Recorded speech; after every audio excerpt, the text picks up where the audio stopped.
Shalom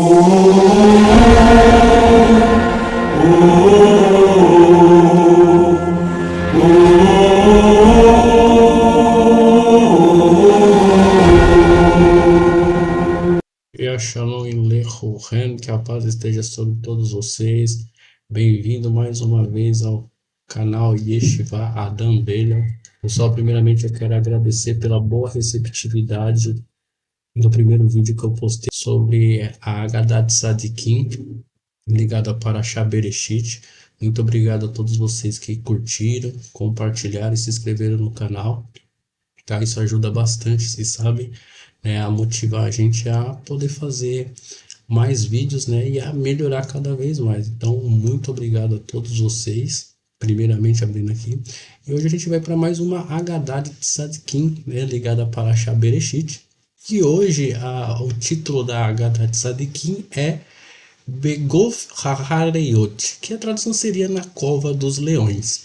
Tá? Ela vai começar com o capítulo 1 do Maseret Bereshit, Perek 28, né? Ou seja, capítulo 1, versículo 28 do livro de Gênesis, como que é traduzido aqui no Ocidente. Essa Haggadah vai pegar um pedaço, né, desse passuk. Começa assim, né? O Redub da Gayan, o Vov Hashamai, o Veral Hayah, Haromeset al-Haaretz. A tradução é popularmente aí conhecida aí na tradução Almeida, aí, a Bíblia mais conhecida, e dominai sobre os peixes do mar e sobre as aves do céu e sobre todo animal que se move sobre a terra. Essa é a parte que Hashem cria o homem e delega esse poder, vamos dizer. Mas é bem interessante essa parashá de Gênesis, porque mais pra frente eu explico, ela tá ligada com uns conceitos cabalísticos bem interessantes, ligados aos elementos terra, água, ar e fogo, mas assim, do nível inferior. Só para deixar aqui com curiosidade. E aí tem um comentário, né, sobre esse passuk, que diz: ao criar o homem, Hashem o abençoou para que domine o mundo animal. Então já é interessante aqui o mundo animal, algo inferior, vamos dizer assim, né, um nível inferior, mas depois a gente entra mais em detalhes aí, explica isso bem direitinho. Mas vamos lá para nossa Haggadah. E aqui a Haggadah começa dizendo: o Rabino Haim Ben Atar, o Or HaHaim Kadosh, o grande escritor dos comentários sobre a Torá, não desejava adquirir seu sustento usufruindo da sabedoria da Torá. Por esse motivo, ainda jovem, aprendeu uma profissão. Tornou-se joalheiro.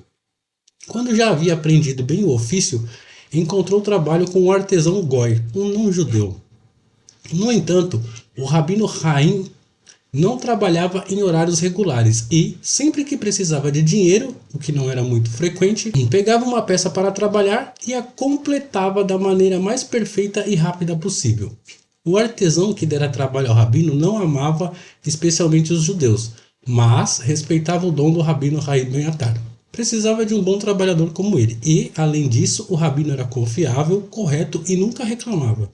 No começo tentou pagar altas remunerações ao Rabino Haim Ben Atar, mas percebeu que com isso ele não aparecia por períodos longos para o trabalho. O artesão, o Goyim, né, não judeu, decidiu então baixar suas remunerações, porém o Rabino continuava recusando-se a trabalhar mais que o mínimo necessário. O joalheiro adquiriu a reputação de ótimo artesão, pois suas peças de joalheria eram obras de arte e as pessoas mais ricas eram seus clientes. Em razão de toda essa fama, não foi grande surpresa quando, ao planejar o casamento da filha, o sultão mandou chamar o joalheiro a seu palácio e solicitou-lhe uma longa lista de peças. Porém, ele insistiu que tudo deveria estar pronto no prazo combinado. Coitado do joalheiro caso falhasse em satisfazer seu cliente real. O artesão brilhou de prazer e orgulho por ser escolhido para uma encomenda tão importante, pois era um privilégio ser o joalheiro do sultão, que agora em diante nunca lhe faltaria clientes.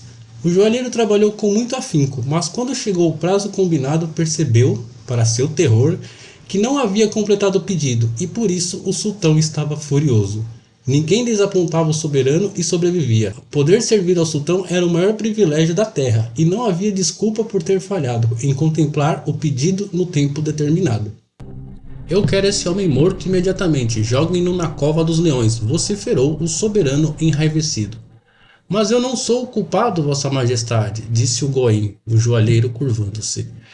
É tudo culpa do meu empregado judeu, pois ele deveria supervisionar para que o trabalho fosse completado.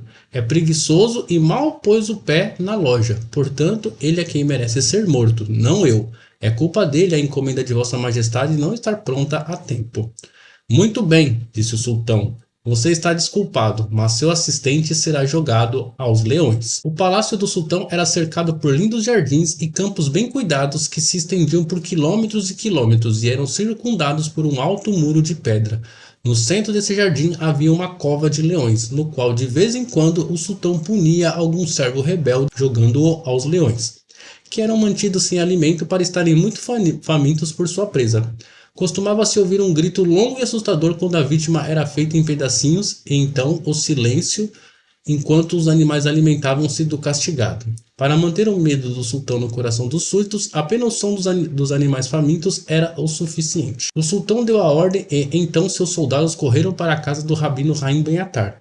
Cercaram-na e prenderam-o. No entanto, esperavam que o rabino protestasse sua inocência, chorasse e gritasse.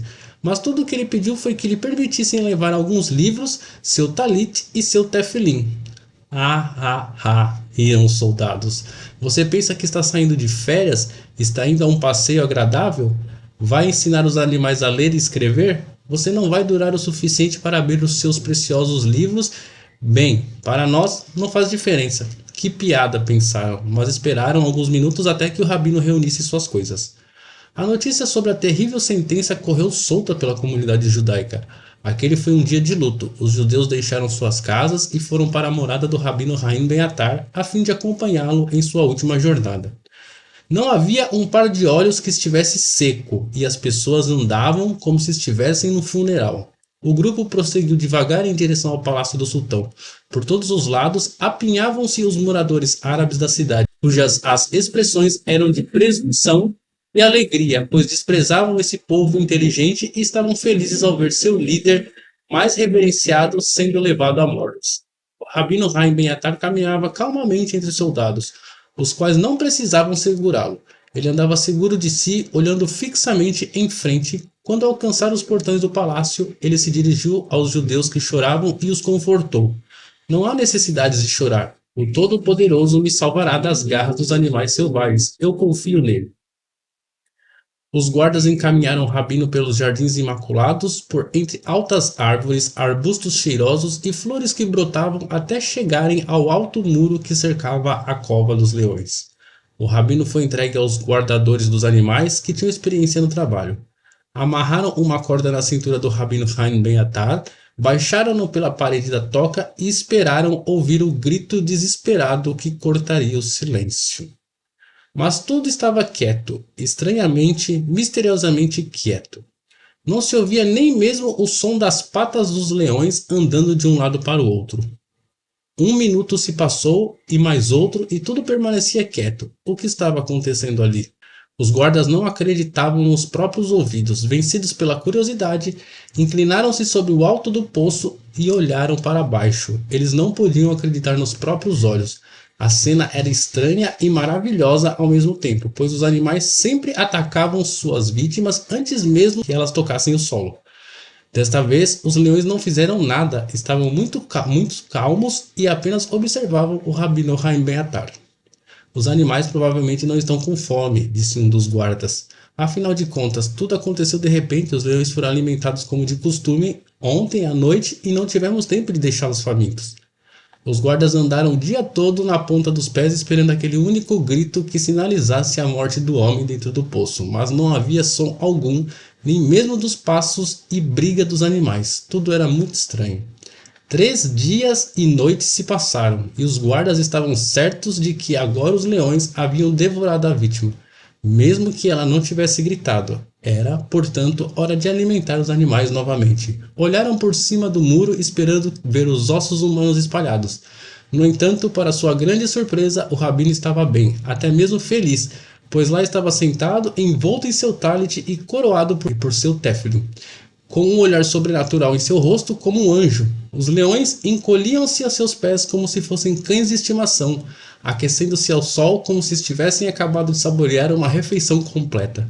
Parecia até mesmo ouviam o som de sua doce voz. Os guardas esfregaram os olhos para ter certeza que não estavam enganados, de que não estavam vendo uma estranha miragem, e algum deles correram ao palácio para relatar a estranheza cena ao sultão. Não acredito, disse o sultão. Preciso ver com meus próprios olhos. Ele seguiu os guardas até a cova dos leões, ficou na ponta dos pés e espiou por cima do muro de pedra. Era exatamente como lhe contaram. Lá estava o rabino Haim Ben Atar sentado tranquilamente sem nenhuma preocupação. A princípio o sultão ficou chocado e, então, ordenou aos guardas que descessem uma corda e retirassem o rabino Haim Ben Atar da cova. Quando se defrontou com o rabino Haim Ben Atar realmente ileso, o sultão caiu aos pés do judeu, implorando-lhe: perdoe-me, perdoe-me, você é um homem santo, por favor, não me puna. O sultão levou o rabino de volta ao palácio. Ali diante de todos os ministros anunciou: de hoje em diante as portas de meu palácio estarão sempre abertas para você, que deve ser meu conselheiro-chefe, pois ninguém é sábio e santo como você. Aquele dia tornou-se um dia de festa para os judeus do Marrocos, porque celebravam ano após ano o dia em que o rabino Haim Ben Atar foi salvo das tocas dos leões por Hashem. E aí, pessoal, gostaram? Então, se vocês gostaram, continue curtindo, compartilhando e trazendo novas pessoas aí para seguir o canal, tá bom? E até a próxima Haggadah. Baruch Hashem.